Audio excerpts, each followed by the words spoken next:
우리나라 8경 중 하나로 꼽히는 명산.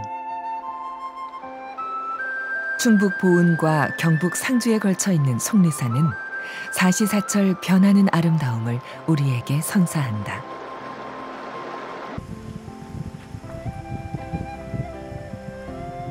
외부와는 단절된 느낌을 주는 자연.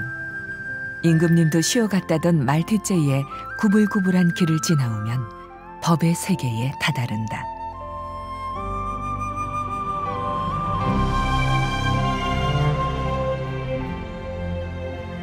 우리나라 역사의 시대마다 갈피를 남겨온 호서지방 제1의 가람, 법주사.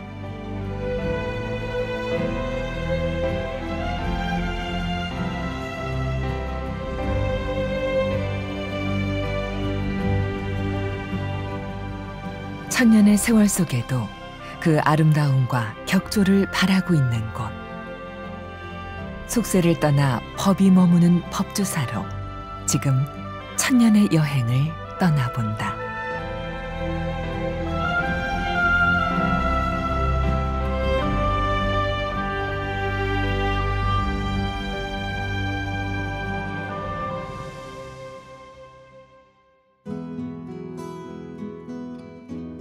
법주사를 만나러 가는 길, 우리는 가장 지체 높은 소나무 한 그루를 만날 수 있다.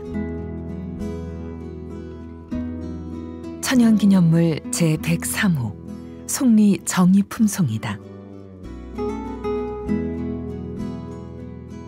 속리 정의품송은 나이가 약 600살 정도로 추정되는 소나무로 높이는 14.5m, 가슴 높이 둘레만도 4.7m에 달한다. 이 왕이 탄 연이 이제 걸리니까, 연이 걸린다고 신하가 말하니까 가정에 이렇게 올라 들어가 주더래요. 고마워서, 야, 참 고마운 나무다. 이거는 정의품에 대한 벼슬을 내려도 된다 해서 그때 받은 벼슬 이름이 정의품송인데, 그러니까 우리나라의 한민족의 아주 꼿꼿한 선비 정치를 일군 그야말로 충신의 번복이지. 1993년 강풍으로 서쪽 큰 가지가 부러졌지만 600년이 흐른 지금도 그 자리를 지키며 오가는 사람을 반기고 있는 속리 정의품송. 그 가치를 따라 길을 오르다 보면 오늘 여행의 종착지인 법주사를 만나게 된다.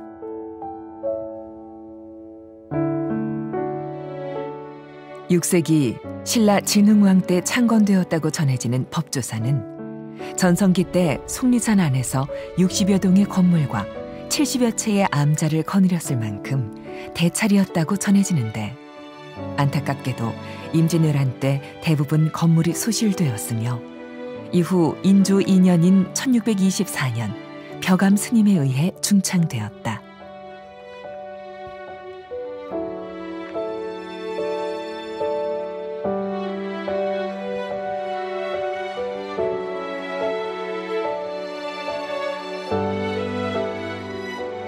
비록 한 차례 전소되는 아픔을 겪기는 했으나 그 역사가 오래된 만큼 지금까지도 많은 국보급 문화재를 보유하고 있는 법주사.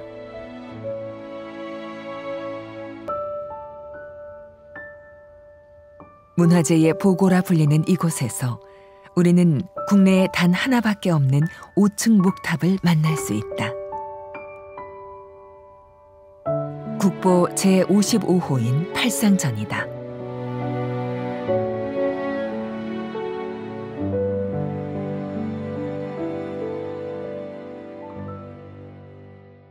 우리나라 현존하는 목조 건물로서는 가장 높고요. 화순의 쌍봉사가 이제 화재로 타면서 유일한 목조 탑으로 되어 있습니다.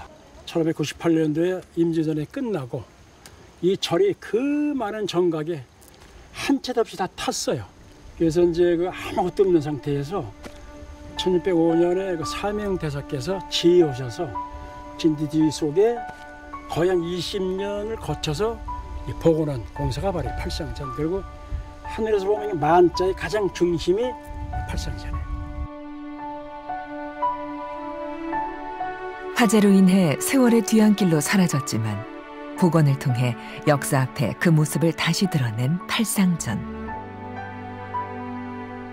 위에서 내려다보면 법주사가 자리한 지형은 흡사 배의 형태를 띠고 있는데 팔상전은 이 배를 이끄는 돛이 된다.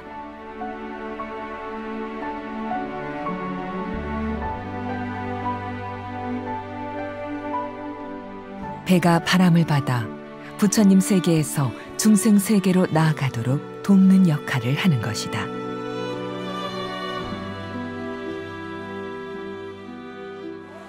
법주사가 사실은 처음 미륵신앙으로 창궐이 됐습니다. 그러니까 지금으로 얘기하면 법상종의 개념으로 창궐이 됐는데 그 미륵신앙이라는 게 그렇지 않습니까? 나도 부처가 될 수 있다. 나도 열심히 수행을 하거나 열심히 도를 닦으면 나도 미래에 나타날 부처가 될 수 있다. 이것은 그 당시의 백성들에게는 상당히 희망을 주는 하나의 그 교리였던 거죠. 고달팠던 현실. 당시 신라의 미륵신앙은 민중들에게 열심히 수행하면 아미타불의 정토에서 왕생할 수 있다는 희망을 안겨주었다. 동양 최대 규모의 미륵불 입상인 금동미륵대불과 더불어 법주사 팔상전은 당시 불교 문화를 엿볼 수 있는 귀중한 사료임은 물론이거니와 불교의 참 가치를 되짚어 볼 수 있는 중요한 문화유산으로 꼽힌다.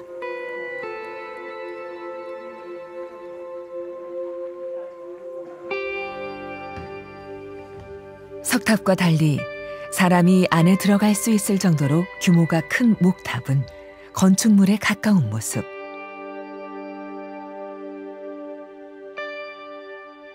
오랜 세월이 흘렀지만 여전히 장중한 멋을 간직하고 있는 팔상전의 내부를 둘러보자니 절로 고개가 숙여지고 숙연한 감정이 든다.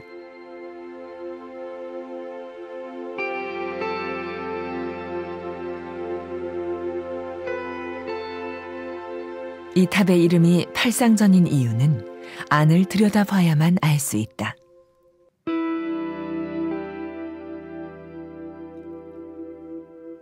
중앙 기둥의 벽마다 두 폭씩 부처의 일생을 8장면으로 구분하여 그린 팔상도가 그려져 있는데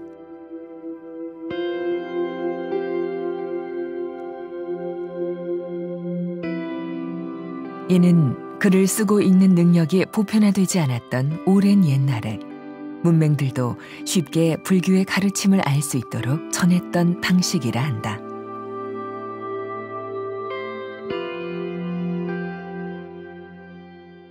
여기 첫 번째 그림인데 저 중앙에 보면은 부처님이 흰 코끼리를 타고 앉아 계시고 하늘에 있는 이제 천신들하고 같이 도수천에서 부처님 어머님 흰 코끼리 타고 어머님 뱃속으로 들어가는 태몽을 꾼 상을 그린 것이 도솔 레이상이랍니다. 부처님의 말씀대로 믿고 수행하면 성불할 수 있다는 것을 전하고 있는 팔상탱화의 메시지는 8불 의미하는 팔이 아닌 우리들 마음에 얽매인 상을 깨뜨리자는 깨뜨릴 팔이란 글자에서 그 방점을 찍고 있다.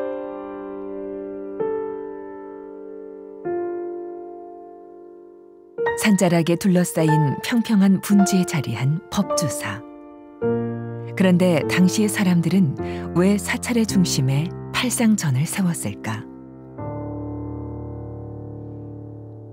신라시대 법주사의 가람 배치는 탑 하나에 금당 하나가 있는 전형적인 1탑 1금당이었을 것으로 추정된다. 지금의 팔상전은 바로 그 자리에 서 있다.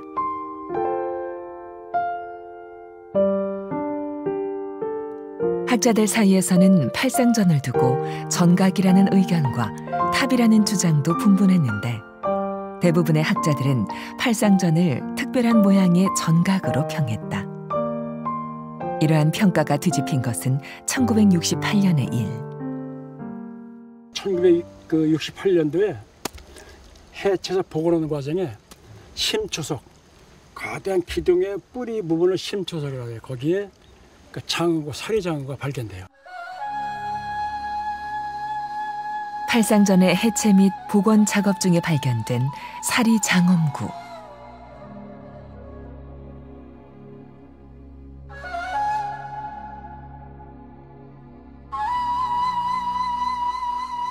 이는 타임캡슐과도 같아 1605년 사명대사 유정이 법두사를 중창했음을 알 수 있었고, 팔상전이 부처님 사리를 모신 탑의 역할 또한 톡톡히 했음을 밝힐 수 있었다.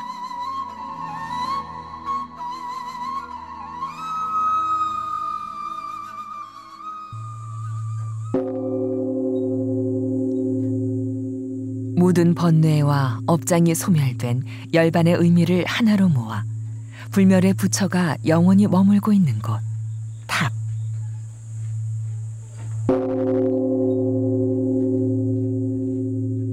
이제는 쉽게 찾아볼 수 없지만 과거에는 대표적인 불교 문화재로 꼽힐 정도로 그 의미가 남달랐던 목탑.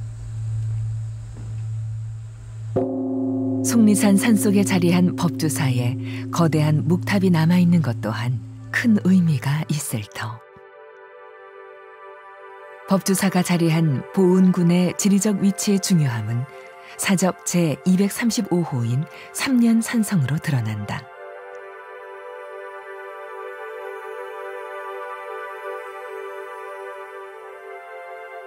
대전과 청주, 상주, 영동으로 연결되는 유지였던 보은. 신라는 백제와의 국경인 보은에 3년 산성을 쌓고 국방력을 키워 삼국을 통일할 수 있었다.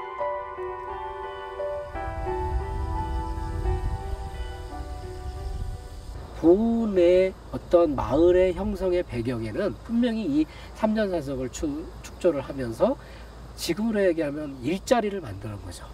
법주사 역시도 부처님의 법을 통해서 백성들을 교화하고 또 백성들에게 희망을 줌으로써 어떤 그런 부처님의 진리를 통해서 그 왕이 얻고자 하는 게 있지 않습니까? 나의 백성. 그런 의미에서 보면 이 삼전산성과 법주사는 우리 한반도의 중심의 내륙에 있으면서 신라가 삼국을 통일하는 그런 어떤 원대한 꿈만 있는 게 아니라 하나의 그 백성들을 내 사람으로 만들려고 하는 그런 보이지 않는 꿈도 가지고 있었다는 거죠.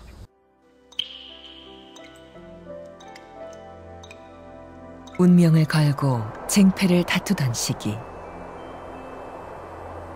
당시 신라는 튼튼한 성으로 백성을 지키고 장엄한 절로 백성들의 마음까지 다독인 것은 아니었을까. 바람에 구름 가듯 흘러간 세월 앞에는 답이 없지만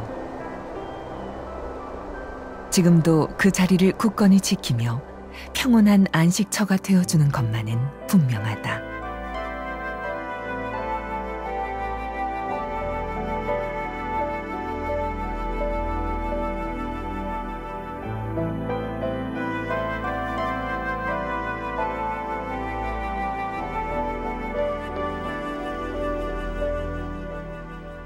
오고 감이 없고 시작과 끝이 없는 근원의 세계에 계절이 따로 있으랴. 해제를 맞는 산중에는 또 다른 풍경이 열린다. 자연스럽게 녹아든 눈처럼 이곳 풍경과 하나 된 추레암 마애불에는 창건 설화가 조각돼 있다. 말에 경을 싣고 오는데 스님이 잠시 말을 세워서 앉아있는데 소가 움직이지 않고 눈물을 흘리는 것을 농부가 보고 그 자리에서 낫으로 머리를 깎고 성산에 들어오셔가지고 그 동네 분들하고 다 같이 힘을 합쳐서 중창했다는 그런 설화가 있습니다.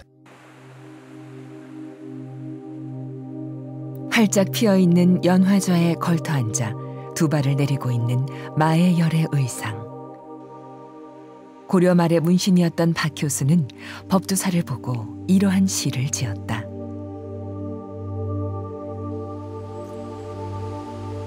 높다란 사방에 푸른 연꽃 봉우리, 긴 삼봉우리 신령스런 군원 몇 겹인가. 문장대는 천고의 있기 그대로 있고 우타굴 그늘 만구루 소나무 가득하네. 용이 탑 속에 돌아가니 진골이 남아있고 노새는 바위 앞에 누워 성스런 자취 찾는데 사만을 복되게 하는 건 그 어떤 분인가. 산호전 위에 계신 자금색 부처님이라.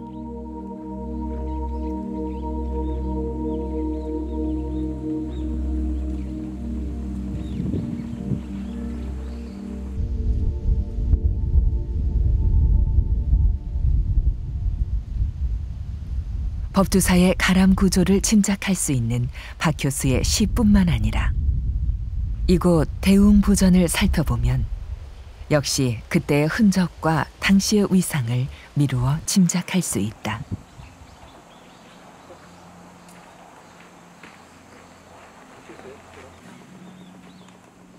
그 계단을 보면 그 근정전에만 있는 그런 답도가 있고 거기에 원숭이 2마리가 있잖아요. 원숭이는 그 재상들을 상징하잖아요. 신하들을 상징하는 그 신하들이 2마리가 다 앉아있어요. 그러면 부처님이 계신 곳인데 왜 제후들, 그러니까 원숭이를 표현하고 임금만 다니는 어도, 답도를 만들었을까? 결국은 부처님을 왕처럼 모셨고 또 왕이 곧 부처님이었고 또 역대 왕들이 법주사를 수없이 오고 갔고 그게 이제 하나의 그런 문화재로 나타나는 거죠. 지난 2018년 6월 산사 한국의 산지 승원이라는 명칭으로 유네스코 세계유산에 등재된 법주사.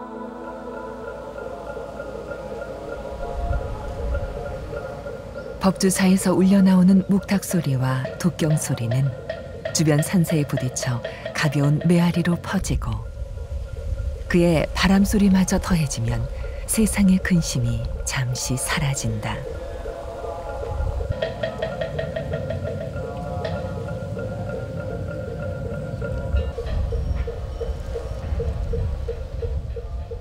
몸과 마음 모두를 내려놓고 법주사가 건네주는 소리와 풍경에 취하면 이윽고 우리가 꿈꾸는 불법의 세계에 다다르는 것이다.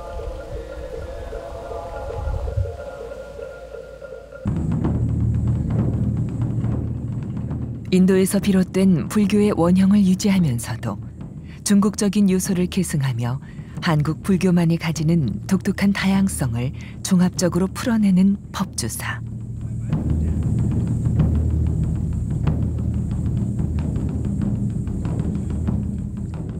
속세와 경계를 짓는 속리산 너른 터에 자리 잡은 법주사는 1000년 전에도 1000년이 지난 지금에도 도달하고 싶은 극락세계로 우리를 인도하고 있다.